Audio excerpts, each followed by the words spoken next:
This is a CW Spiral, a podcast run by two Barties and a Bughead.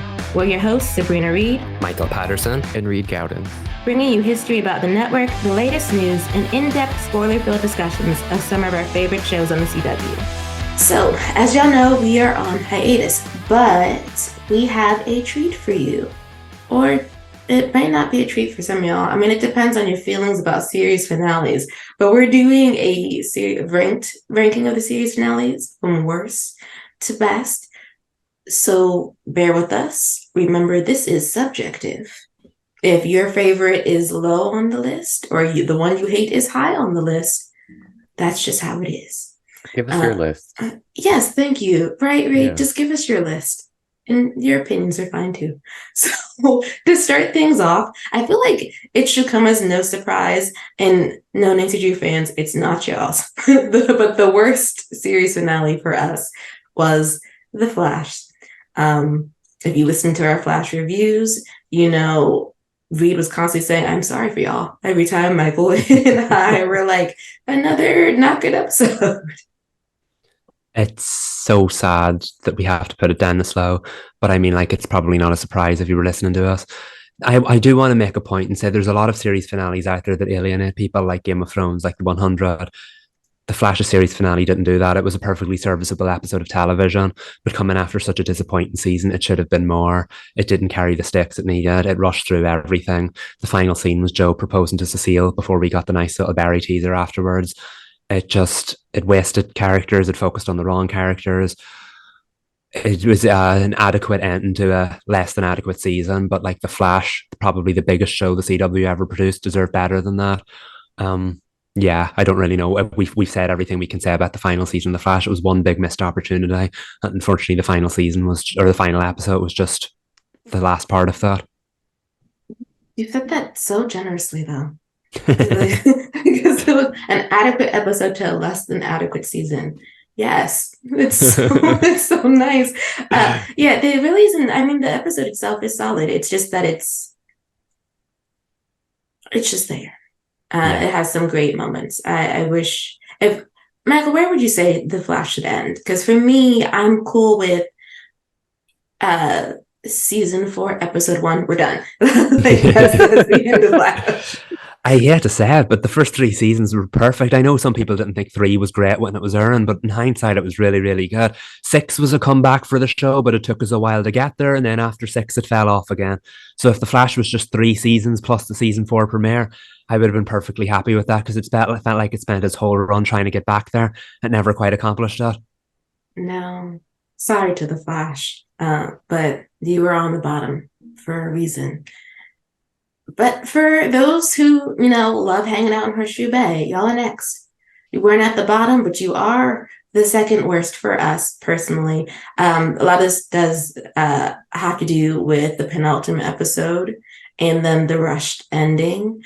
Yes, we are aware that they didn't know until they were around episode 10 of the season and were breaking the finale that they were going to be canceled. But we have consistently said that the house was on fire. So season 4, in our opinion, should have been written like it was going to be the last season. Yeah, this is one house that was on fire that we should have run back into, to reference Nick in the finale. It's tough. It's really like, none of us want this to be this low. Like, we don't want it to be, because we had such a great time with it and loved it so much. And then when the wind is taken out of your sails, you just have to honor that feeling. And we wish it were higher. We wish things had been different.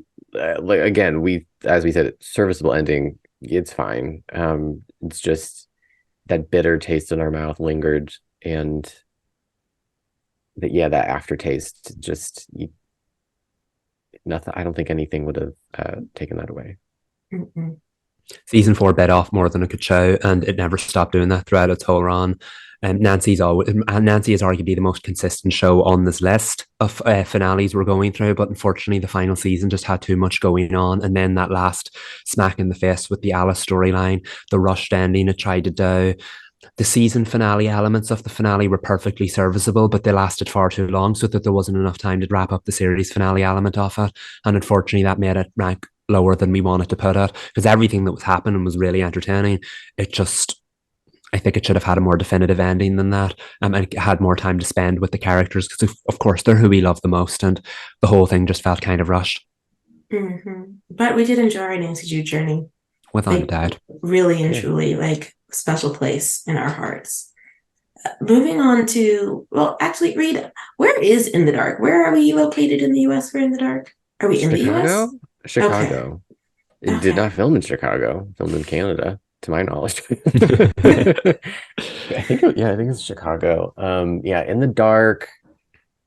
I think after having seen more series finales, I've warmed up to this episode. Like, it's a good episode. The storytelling is strong. It looks good. The acting is great. Like, in hindsight, like, it all is, like, it's fine. But, like, from a standpoint of, did I want any of this to happen?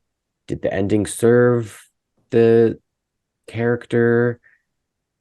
I don't know. I don't think I will ever recover from the death of Mac.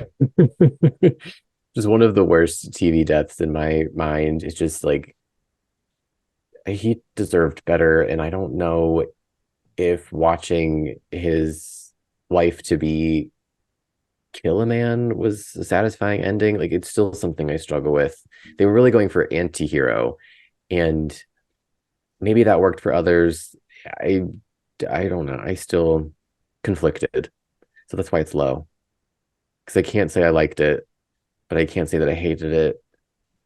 But you know what I mean? You know what I'm getting at? Yeah. Well, was that another penultimate decision? Like, was that another one that, I can't like, remember if that was the penultimate. I think it was. I don't remember. Okay. Whenever it happened, it shouldn't have. Because if it was, it's like another track of, we just made choices in the second to last episode of the entire series, and now the finale has a lot of work to do to make it satisfying, and it just did not do that. Yeah. Murphy kills a man. It's a lot to take in. Heavy. Speaking of endings, though, that were controversial, Legends of Tomorrow is next. And that ending was so controversial, it blew back across the internet. And even if you didn't watch the show, you knew exactly what that fandom was mad about. Yeah, I really struggle with the placement on this list, because that was an excellent season finale. It just, that cliffhanger at the end should not have been there. It should not have existed. I know it lines into the whole, Legends is goofy, there's always going to be more adventures, but no, we didn't need that. We cared far too much about these characters for them to suddenly get arrested by the time police in the ending of the series finale, and now we'll never know if they ever get out of prison or not. Like, no, absolutely not. That's unforgivable. Wait, that ending is giving Seinfeld. Really? They get arrested in the Seinfeld series finale and they go to jail. Yeah. Oh, was it like an intentional cliffhanger? I've only ever seen it out of context and read about it. I haven't really seen it, but yeah, they get arrested and they go to jail. See, it could have been a parallel, but I don't think that's what we were doing. No. Yeah, I'm like, is that what they were trying to do? They finally introduced the iconic DC character Booster Gold, who is the first like DC character Legends of Tomorrow introduced in 3 or 4 years. So this was going to be set up for him trying to help them break out of the time prison in season 8, I think. But everything else that happened there, in the penultimate episode, the Legends were talking about retiring. Sarah just found out she was pregnant because she's a human alien hybrid. And now, of course, that's very Legends off it. So everything that was happening there was going to be like gearing up for happy ending of the Legends. And then the cliffhanger completely took it out of left field. It was just, see, in the year of the Barbie movie 2023, we do not bully networks into renewing us. We can't afford it. No, absolutely not. So a perfectly serviceable season finale. Season 7, I think, was my 3rd favorite season of Legends. That's how strong the show still was. I would have loved to have seen where it went next, but unfortunately the cliffhanger takes a lot of the taste down out of it and bumps the show a little bit further down the list than it actually should have been. You know what I'm surprised about, though? That for as long as we've been talking about that series finale since it happened, that they haven't done a wrap-up comic. Right. It seems like it would be marketable because the fans are still out there. I think it's the one that people are still talking about the most. Rightly so. I just wish the cliffhanger never happened in the first place because we were so close to the happy ending that the show needed. And then the train stopped. Mm-hmm. Speaking of stop trains, so this one worked better. The Winchesters is next. I remember someone commenting that when we did our review that no, it wasn't like the end of the series because clearly there was more we could do, and we were like, the montage at the end with John and Mary felt very serious finale, and then we were ultimately correct. Yeah, you could open anything up, honestly. Like you can make that's what TV and writing is, making things up. Like you can always open it up, but the way that it ended, I was like, I'm good. Yeah. If this is the end, I'm fine. Yeah. Yeah. We were struggling with the Winchesters until the finale, and they were like, you know what? They've covered everything they did in season one. Heck, they've covered everything in the whole Supernatural universe.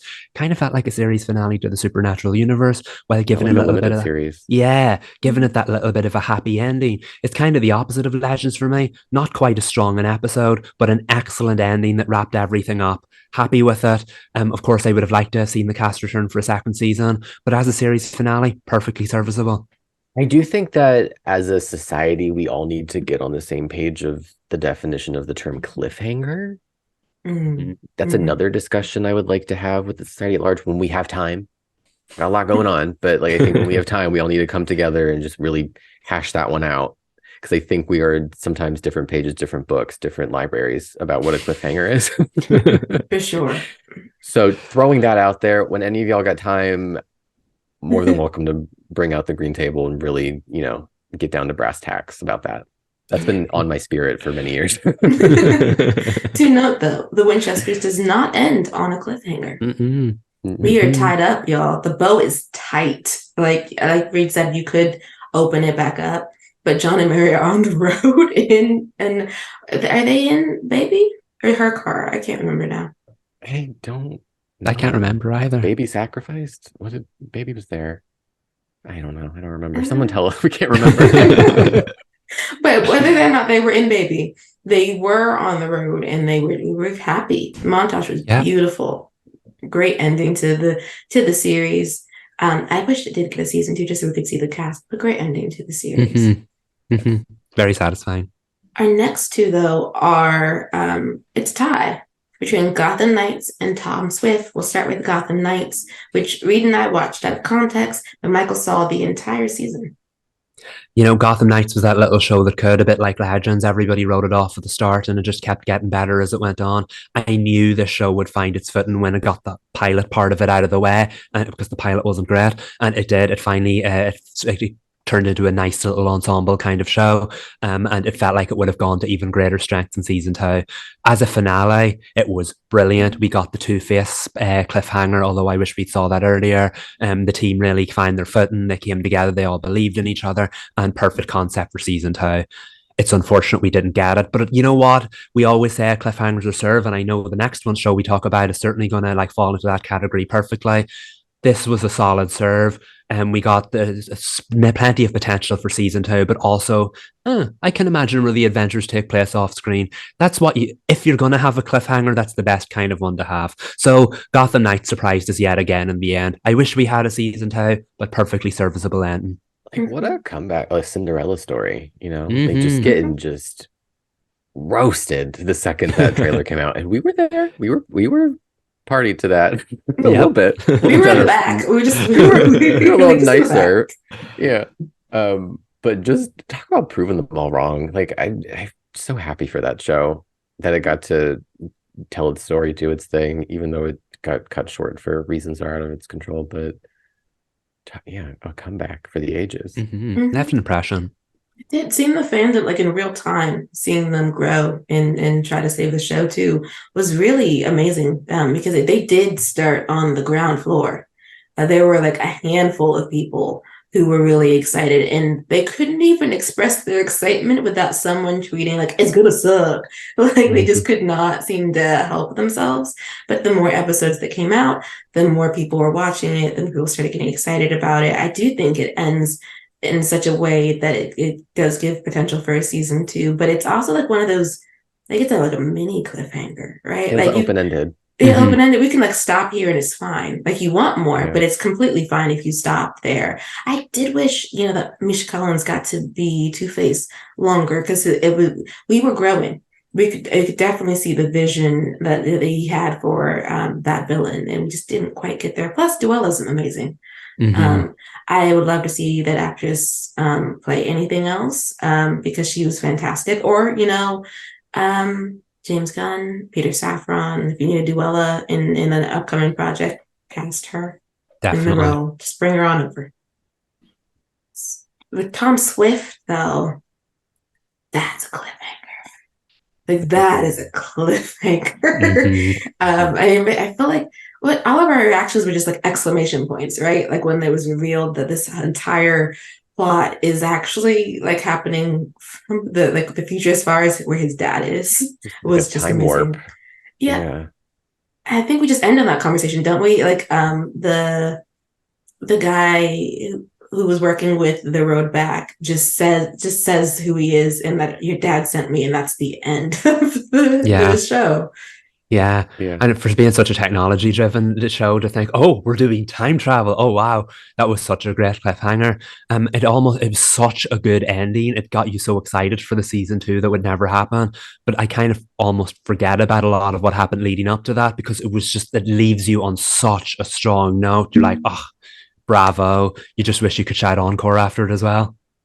You know, It's the I know I feel like I'm in the minority here, but like that's the kind of cliffhanger. Like obviously I would want the story to continue. Like I want to know what happens next, but I'm like what I'm just gonna keep saying it. What a cliffhanger to go out on. It's not like the kind of like bullying them to get a renewal kind of cliffhanger. It's just like they knew where they were going with this, mhm. and for some reason for me it just like works as an ending, and also like if there was a season two that worked as well. Like it doesn't wrap anything up by any means. Like there's still a very huge loose thread, but it just like I don't know, it just works for me. Mm. I don't know if I'll ever be able to accurately explain why, because I know there's probably a ton of people that don't agree, but I'm like for some reason in my mind it just like maybe it's because I'm accustomed to growing up in the era where shows were canceled after like 6 seasons, and that's just complete series, or not 6 seasons, 6 episodes. Like things just ended abruptly, and that was the end. And Yeah. like you'd watch them years later, and you're like, oh, well, that's a series, I guess, but like it's still good. I don't know, like that. Maybe that's what it is. Could be. I mean, it's also like one of those endings where it's like it's a mesh of open-ended and cliffhanger because it's not like someone got shot and we're just watching them and don't know Yeah, whether or not they're going to survive. It's like what Tom's next adventure is going to be. Like yeah. we're going to get It really leads into the us into sciences. the next thing. It's not really like, oh my goodness, I need the answer. It's like there's so many answers that like it's beyond the point at that point. No, well, I will also say if we'd gotten to season two, we probably would have seen Nick and Jade. Because remember they told us You that know, Nancy Drew I happens a year, but 2 years or 1 year behind them. I don't know, that hurt my feelings. I wanted to see it. I know it'd have been so good because like he's an engineer in the incubator. Hello, Nick's Tom Swift season two. Like he We would would have have just taken that. appeared. Yeah, we would have loved that. Would have loved Tom Swift in the final season of Nancy Drew. Mm. Oh, he'd have been so great. He would have wrapped up that triangle real quick with Nancy. Like, girl, what you doing? That would have been great. Mm. But moving to Dynasty, which the lone soap opera left on the CW, hit it out of the park in their series finale. I think also because it was very much about the characters and closing the story, and yet leaving it a little open for us to be like, dang it, not again, drama. Yeah, yeah. I never you don't know how like a soap is gonna like a soap like this is soap. Like how are they gonna wrap this up? Are they gonna try to all these people are some level of bad. Like how do you get to an ending where you're like, oh, I'm gonna miss them, or like oh, they deserve this fitting happy ending. It's like it's tough to, I think, land that particular plane.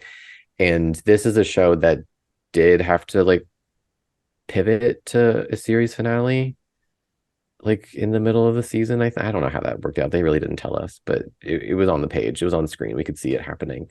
Um, and even though you could argue like the ending was rushed, it's just the sign of the CW times, but they still got to an unexpectedly, surprisingly endearing ending for this crazy family that like I'm just like I never would have imagined seeing this group of friends enemies in one.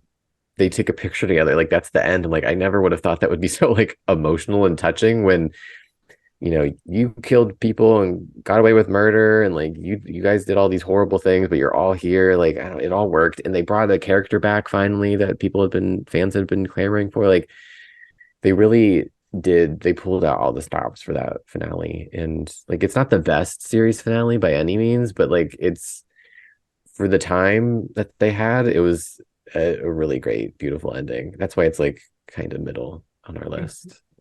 Mm-hmm.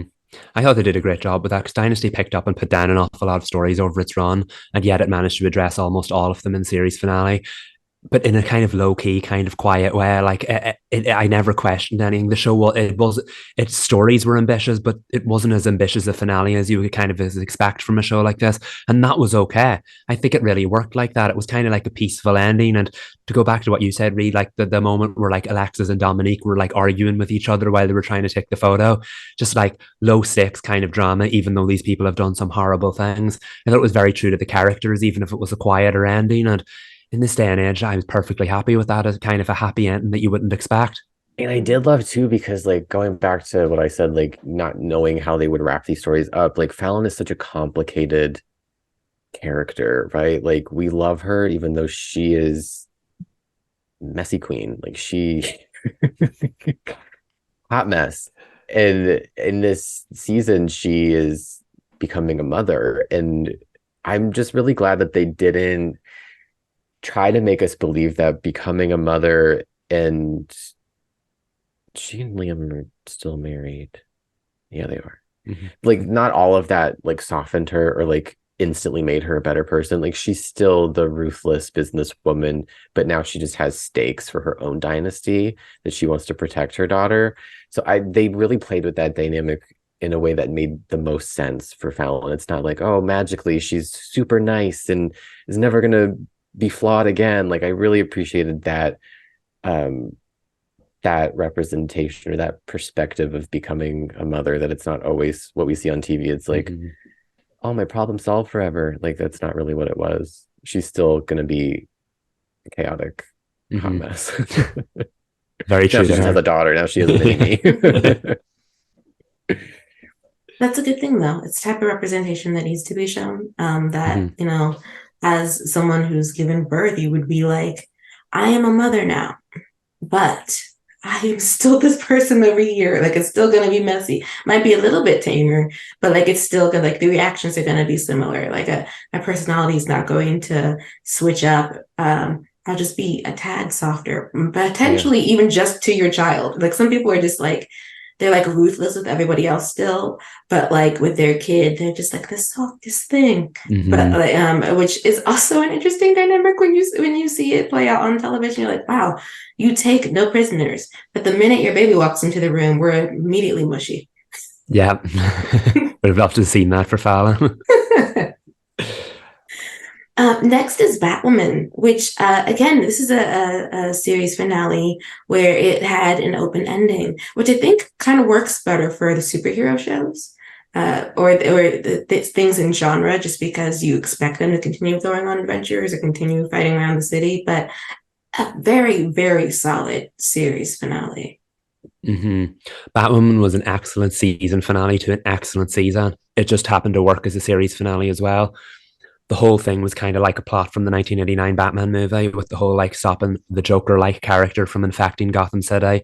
Of course, we have our Bat legendary character doing that. Of course, it was Javicia Leslie's Ryan Wilder, who's this was the season she came into her own. We were no longer worried about Kate Kane. This character got to shine, and for that reason alone, this was Batwoman's best season by far. If you're going to go out on a high, I'm happy Batwoman got to go out on a high like that. That's why I was kind of most at peace with its cancellation, because it was the show that really found its footing. I just wish it had more of a chance to do that and show us what it was more capable of. But I loved the ending because they solved the season problem. The Joker-like character was dealt with. Marcus was cured. That monster was no longer out there. Her brother was finally going to get help. But there was also right, we've got the Batcave back. We've celebrated. Put the champagne down now, and let's get back to work. And then you saw the whole Bat team walk towards the Batcave as that triumphant music played, and we just faded out. That would have been a perfect ending. The adventures are always going to continue off screen. We had the little teaser that there's a new villain in town. Unfortunately, we'll never find out if it was Solomon Grundy or Blythe or whoever it was. But nevertheless, it feels like an appropriate ending for a superhero show. So dare I say, in this whole series finale era, Batwoman might have gotten the best ending out of all of them, because that's exactly what you'd want from a superhero show. I think so. And I think so because it also tied up everything that it was talking about during the season. It was very much a season driven by family and dissecting what that is and how dynamics can affect your perspective of yourself. I mean, you have the whole Poison Ivy arc and what that meant for the story. And Ryan really contending with the fact that this is her birth mother, this is her brother. Like, how do I fit in this world with them? And when I grew up in a completely different environment, and trying to connect, like, why would you leave me? Why didn't you want to take care of me? What was going on? Or Alice, like, I want a sister, but I'm also a villain, but also these things have happened to me. Do I want to become a better person? Do I not? And then Fox's character, I don't remember his first name though. Oh, Luke. Luke. Okay. With Luke, with him becoming a superhero himself with his suit and like standing on his own and not necessarily needing his father's voice in his ear to feel safe and being able to take care of himself out in the field. Everyone's like different storylines worked and they were really, really great. And you even got Wildmore at the end. You did, yeah. So like Sophie and Ryan, an item. They're together. So the season didn't ended with them happy and figuring out their romance. And it's just a chef kiss season finale and series finale. Perfect, yeah. The happy ending for them, even if there is another monster out there. Yeah, and and the superheroes, I think the superhero shows really did land the plane with Flip into the Flash really well. Because again, Stargirl, another impeccable series finale. Incredible. My favorite thing about Stargirl is that they treated each season like a 13-part movie. So the ending of each of them was perfectly satisfying for the story. There was always going to be a little teaser of what came next. But in this instance, the little teaser actually worked as a series closer, because you got that scene set in the future between the Shade and Jay Garrick, where they're like, oh, our adventures will continue and you're part of it. And he got to tell us all about the legendary adventures that the JSA went on in the 10 years since we last left them. Everything tied up perfectly, and I think that highlights the safety net of finishing your season happily, finishing your season with a satisfying ending while also leaving a little room for a teaser, because like I said, in this case the teaser worked as a series closer. Stargirl has always been of such a high quality. I expected nothing less from the series finale. In my opinion, I am putting this joint with our top entry, and we'll get to that later. But while the top entry was engineered like a perfect series finale, Stargirl was just as strong as it was throughout the whole season, throughout the whole series' run, and that came across in the series finale as well. I have so many fond memories of you guys watching it and the three of us messaging each other about how high intensity, overstimulating the whole thing was. It was a kooky and yet high standard superhero show through and through, and all of that came across in the series finale. I couldn't have asked for more from that. I may not remember exactly what happened, but I remember how it made me feel. And I think that's evidence of a successful episode of television. Without doubt. I felt complete, having only seen that episode of Stargirl, for it to be having watched it and having heard your reviews, Michael, through the entirety of season 3, I feel like this feels like a complete story. It feels like we got all right, it was very action packed. It was very emotional. There was even a little revenge sprinkled in there. And then you got to know that, these kids grew up and to be like these amazing heroes, and they're still out there protecting people. And there's another mission that they need to go on that we might not get to see, but that it leaves a little taster for you if they were ever to like come back and do a Stargirl where she's grown. Yeah, perfect ending to a perfect trilogy. I honestly couldn't have asked for more from that. That was one show I wanted to see more of, without a doubt, but it was also one I was perfectly satisfied of because of the ending they came up with for it.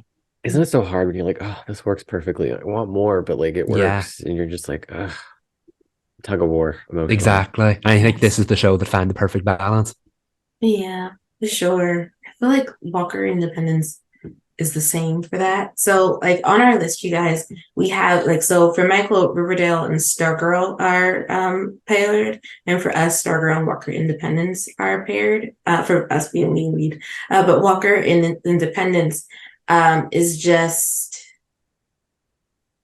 as a series, a masterpiece. Exemplary. Like it's just, and as a season finale it works, as a series finale it works. I wanted more Wendy, but we could end where Wendy ends, and it's fine. It makes sense. Everyone in Independence is cool, and we know what happened to Tom, and and it really works. I mean, talk about a show that had the premise of Abby trying to take down her husband's killer, used all 13 episodes to get us there, and used them so well. Every episode just teaches you more and more about her and more about the characters. I just remember the twist about Abby and Tom, and I'm just, TV is so good. But I love that the ending, the last shot is Abby and Hoyt in town, right? And it's like them being pals. And then it cuts to Tom's father, who was not, it was just a pair of legs. Yeah. God, I miss talking about like the that's show. It's such a good like taster. You don't necessarily need more, but like, oh, things are going down in Independence, even though we're not here anymore. Well, and I remember reading the review, you had said it was good that they didn't give us Tom's dad's voice, that he is just legs in the shot, because it doesn't mess up. If they had gotten a season 2, it wouldn't mess up your perspective of Tom's dad. Because if they, I remember making the Dynasty Kirby reference. That was the one. It's like, that is not the same voice. Hello, Daddy.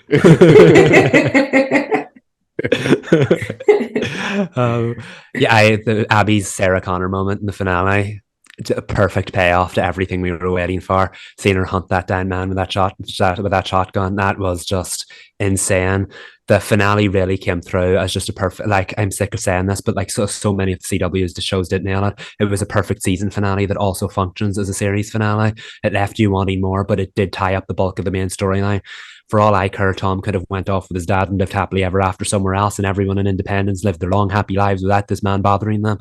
And I'm perfectly okay with that. We know if there was a season 2, that's not exactly how it would have went down, but you know what? Let the imagination run wild. Perfect ending to a perfect season. Justice for Wendy.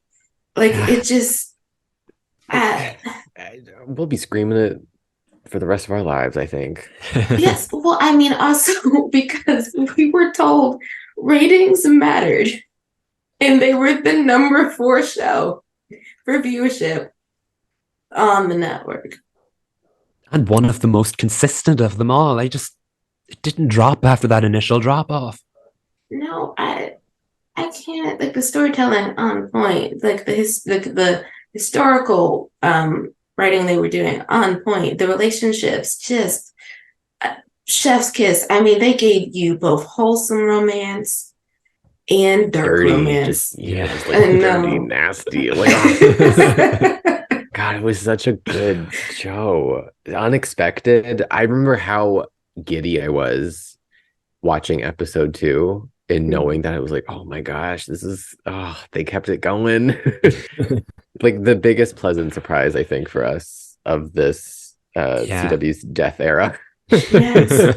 Yes, I really, if there was a show that for me, a show that like they should have kept particular changes on, even if it was quote unquote expensive, it needed to be Wendy. This really, I feel like, was emblematic of what the CW could have turned into. Like this was a CW show, but didn't look like it. It was like it was heightened. There was something about it that was a little bit more prestige. I don't know, it just felt like it was such a good direction for the network. Once we saw it, we were like, oh, this is a CW show. Feels like it, also doesn't feel like it. Just a missed opportunity. But glad, hopefully it'll be a cult classic at some point, even if we're just gonna try to bully that into the world. We will. Manifesting that one, yes.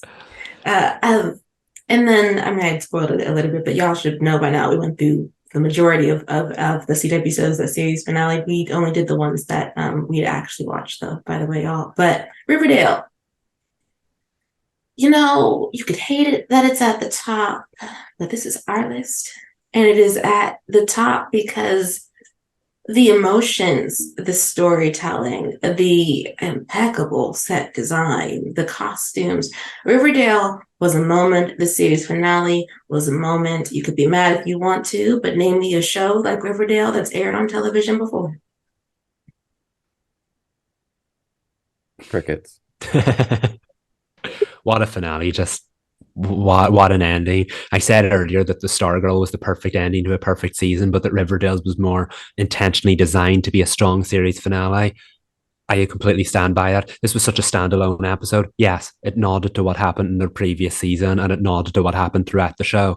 But this was very much focused on wrapping up these characters as a standalone story, kind of like a mini movie. And it worked so beautifully. It was the end of Roberto's vision. What a darn vision that was. It made you feel all the emotions. I did ramble on about this last week. When I watched this, I did not expect to feel as much as I did because when you get accustomed to a show, when you watch it for so long, I felt everything and completely didn't expect it. Riverdale's never made me feel like that before. That is a sign of an excellent series finale. And it reminded you how much you love these characters. I could not have wanted anything more from this episode. Yeah. I've seen moments being reported out of context on social media, be like, so and so did this, and then people are just outraged about it. And I'm like, you had to see it. Yeah. But yeah, after we talked about it last week, I continued to think about it, obviously, because it was just really good. And I was just thinking about the totality of the series, the scope, just laying out the timeline of everything that happened between 7 seasons, and thinking of it as another series ended this year, and I did not on the CW, and I did not like the ending, because it, in my lens, in my perspective, it negated everything that had happened in the series. So everything that I'd watched seemingly was erased and didn't matter, although people claim that that's not the truth. That's just how I felt. And I'm like, is that the same thing that kind of happened with Riverdale? Because we are removed from the timeline that the majority of the show took place in. And then I decided that no, because Riverdale exists in a plane of its own, and all of that needed to happen to get here. And it all just the entire series exists in this indescribable meta universe that is just you can't explain it. It's just it somehow it works. This very special emotional ending where they all got to have happy endings exist in the same universe where there's serial killers and weird fake drugs and bear attack. It just all fits into this. I can't describe how it works. It shouldn't work. This ending shouldn't work for this show, but it does, because you zoom out and you're it's just this. It's its own thing. Mm-hmm. It is its own thing, and it all mattered, but at the same time, none of it mattered. But it all mattered. You know, like like I can't articulate it properly, but somewhere in there lies what I'm trying to get across. I felt it's so true to the core of the characters.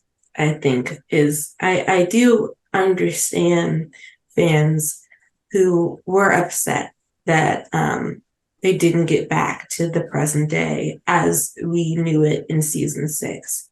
I also feel though, like if you were online and you were paying attention to the filming of season 7, that at some point, as you started seeing that we were getting further and further into the season, there was a choice that needed to be made about letting go of the previous Riverdale to make room for what Roberto gave to the audience, which, to be fair, gift to himself. This was his season. It was the season he had always wanted to do, and he did it because the show was ending anyway. So he did what he wanted to do. But I feel like, to me, the reason why it works so well is because a lot of the endings for the characters make sense when you think about them individually as people outside of their dynamics with everybody else. How would their story have ended?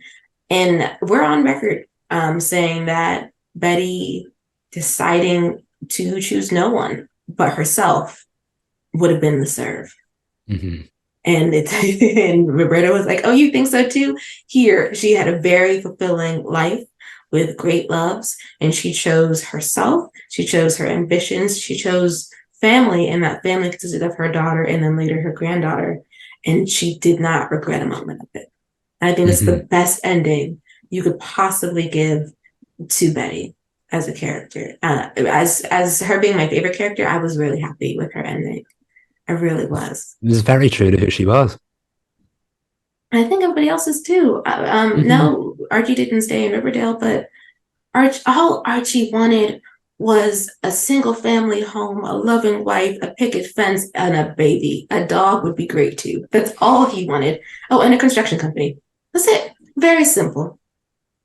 And I'm honestly also just the show is called Riverdale, and it's about this town that is super duper toxic. The whole series, I'm screaming like, leave, even though they're teenagers. I'm like, leave. Like, why are we here still? And it's like, it makes sense that apart from, I think, Tony and Cheryl. No, they have to. I think they're in San Francisco. Okay, yeah, they all got out of the place, even though that shouldn't be put on everybody in the world to be like, you need to leave where you grew up. But for like, the show was called Riverdale. Riverdale was in many ways both the hero and the villain, and I think they needed to let it go and to move on. And I feel like that's another beautiful aspect of the finale that we didn't really touch on. It's like an alternative reading of the finale, that like they didn't carry any of it really with them. Most of them, they were able to just go forward and keep the memories that they consented to.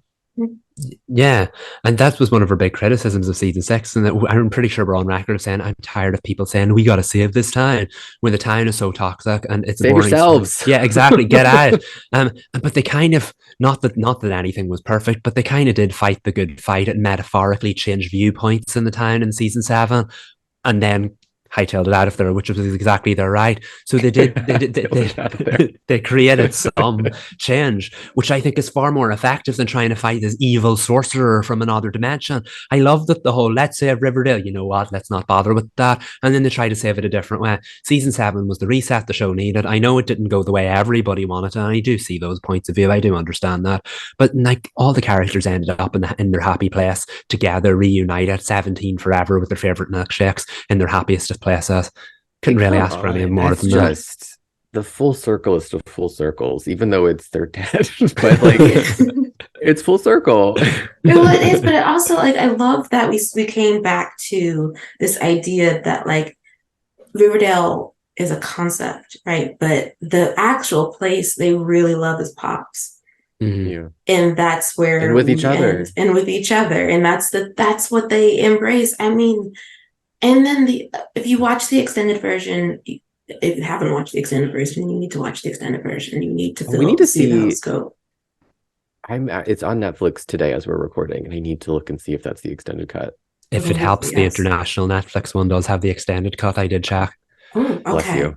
Already on top of it. Because it's necessary. Because I mean, it's like they're saying goodbye to Riverdale. We're saying goodbye to Riverdale. There's a moment in the series finale where you see all the empty sets. It's like Yeah. no lights on. They're just empty. And it's like at that point I was like sobbing. I had already been crying for like a good while, but I was truly breaking down when we see the sets. But I was breaking down because it's a goodbye, but it's also shows just how much they had done on the show and that we're moving forward. We're moving without it. But Pops is the one that is lit by the end because that's the place where the sweet hereafter is. And I really enjoyed the Riverdale series finale for what it gave us and what it had said about growing up. And even when we come back to Riverdale, Betty comes back because she's reminiscing. She wants to embrace those memories again. And when Archie comes back, it's to be buried next to his father. Like again, gut punch. Like and everybody else, they didn't come back home. And that's fine too. But like it's just, I'm sorry, I forgot the Riverdale series. I have not watched such an amazing series finale in a while, and I just didn't expect for Roberto to truly land the plane in the way like he parked that squarely on the landing strip and then put out the red carpet for all of us to come down. We even got gift baskets. Like it was just amazing. Who would have thought, right? Right. And Riverdale hasn't been in my top anything for years. And now there's the series finale, might be in my top 3 all-time favorite series finales. I never doubted her. Strong never once doubted her. Cut to me in season 6, screaming and crying. I'm going to edit that in on my channel. There's like that clip in Bad Moms where I don't know if you guys have seen the movie, but Mila Kunis is giving a speech and Catherine Hahn's character is like, oh god, this is gonna be terrible, and then Mila Kunis' character actually delivers a moving speech and Catherine Hahn's like, never doubted her, that's my girl. That's me. Plus it's Riverdale. Oh, amazing. And I mean, and that's why it's number 1 on this list with an asterisk for Stargirl being right there too. But you guys, so give us your favorite rankings of the series finales. And there are of course ones that we don't have on this list because we didn't watch them. So if your ranking includes other shows that are missing from ours, let us know why it deserves to be, why you think it should be at the top or it should be at the bottom of your own list. I cannot believe this is the end of an era once again. At least what we have left as a pod to watch is Superman and Lois. And we keep an eye on All American, but we haven't really been watching All American. And there's All American Homecoming. We haven't been watching that either. And then there's Walker. But I will say, if Walker returns to Independence for a special episode, I think we will be there. Oh, we will be seated, definitely. Give us the flashback episode. Yes, please. I'm manifesting that right now because I forgot about that. We will be seated and present in Walker season 4. Yeah. Please give us something. Give us something. We really need it. But with it being the end of an era, though, for us, we just have Superman and Lois and whatever the CW decides to provide that they are apparently producing. So in the meantime, the CW spiral is going to be time traveling. We'll find our way back to the present when Superman and Lois is on, but having our own fun. Yeah, let's have fun in the past. Yes, have fun in the past with us once we come back for our season 3 on October 2nd. Paying homage to the October season premieres of CW Pass. Indeed. Yes. Oh, so good times. Good times. That ends this. I don't even know what to call it. It's not really a special. It's more like it's like our version of a clip show. Yeah. Thank you. Yes. Yeah. Yes. So thank you for watching our exclusive clip. It is exclusive, by the way. You cannot hear this on the podcast as far as listening to it on Spotify or wherever you listen to your podcast. This is not sponsored, by the way. And but thank you for watching on YouTube. We're the CW Spiral. I'm Sabrina. I'm Michael. And I'm Reed. Hi, y'all.